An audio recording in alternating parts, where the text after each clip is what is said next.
I've been a professional academic researcher in philosophy, politics, and history with 3 separate fields for 28 years. I've done nothing else but this for almost 30 years. It's staggering, the sheer amount of material I've been through, good, bad, and indifferent. I have 8 books out. I've taught all over the country. I've been through hell, marriage, divorce, everything else. But let me tell you, and this is very relevant to what we're going to talk about here, I have a list of things, general truths that I've learned, things that I've learned that I didn't want to learn. Things that I wish weren't true. These are things that only experience can teach you. And let me summarize them briefly.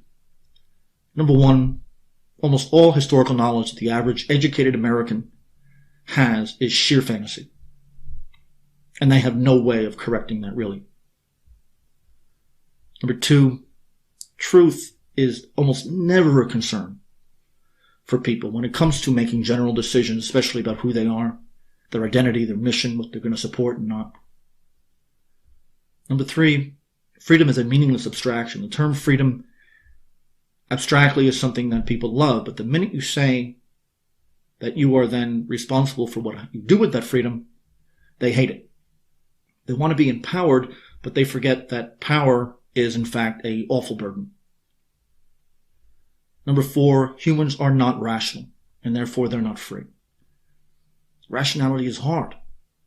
Rationality is difficult. Freedom is almost impossible for most people because that means you have to use critical reason all the time. Number 5 is that to be human, you have to be both rational and free. That's the nature of humanity. Otherwise, you're just this hunk of flesh on 2 legs. So number 6, free will is a result of ascetic struggle and study. No one's born this way. Free will, if it's really free and it's really willful, is usually nothing but pain. Number 7, the individual is a myth. The individual doesn't even make sense. Nothing that the individual does actually belongs to him. The technology that I'm using, the language that I'm using, the logic that I'm using, the historical knowledge, none of this is mine. Nothing. Individualism is a contradiction because the minute you try to defend it, you're using communal property, logic, knowledge, emotion, the language and gestures and the whole community of meaning that you have to have for any words that we use to make sense. The individual is ridiculous and did not exist really until industrialization. Number 8 is one of the hardest ones. And that is that people want to hear only what serves their interest. Number 9, very few people are capable of love. And that includes children. Loving their children. Love is very difficult. Love is as difficult as analysis. Self-interest is the dominant emotion, and that's the very opposite of love. At the same time, number 10, very few people are capable of sustained thought. So what I mean to say is that reason and things that go into reason, like evidence, they're almost never the cause of anyone adopting some opinion. Number 12, people can rationalize anything. It's one of the most horrible things to learn. Women are better at this than men are, but everyone does it. That means you could never trust anyone. When you live in a society where there is no truth, and therefore you could rationalize anything. Number 13, today in universities, serious historical criticism is almost non-existent. Number 14 sounds odd, but there are people out there who have never suffered. You think everyone has problems, everyone suffers. I'm telling you that there are a few people out there who have never suffered a day in their lives. Number 15, insanity. That is to say, to be a psychopath is far more common than people realize. Number 16, people lie constantly. And it gets to the point where often they don't know the difference one way or the other.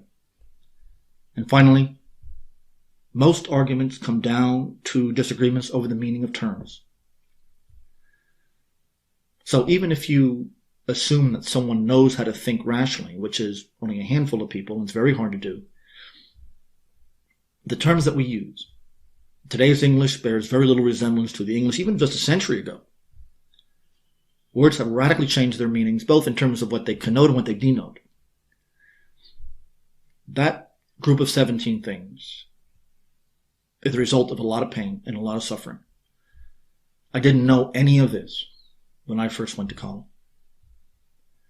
But there is no escaping it. People know that this is true, but they hate to say it, and they don't want to believe it. Because if this is true, then ideologies like liberal democracy, human rights, the free market, they have to go out the window. Because none of them make any sense if those 17 things, or even half of them, are true.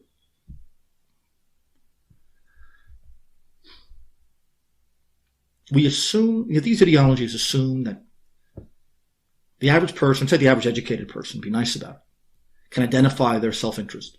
That I know doesn't exist. And I'll tell you why here in a minute. That they can tell the difference between the common good and their own good. That they can act in the most efficient way possible. That their major decisions are based on facts and sound reasoning, not emotion or some other heteronomous drive. We assume, and this is not a rational assumption, that people seek to avoid harm and pursue the good. And finally, that a moral community exists within which people can think and act. But that's just a smattering of things that one has to assume if you want to make, the free market or human rights or liberal democracy make any sense. I wrote the book, The Third Realm. I was 29, I think.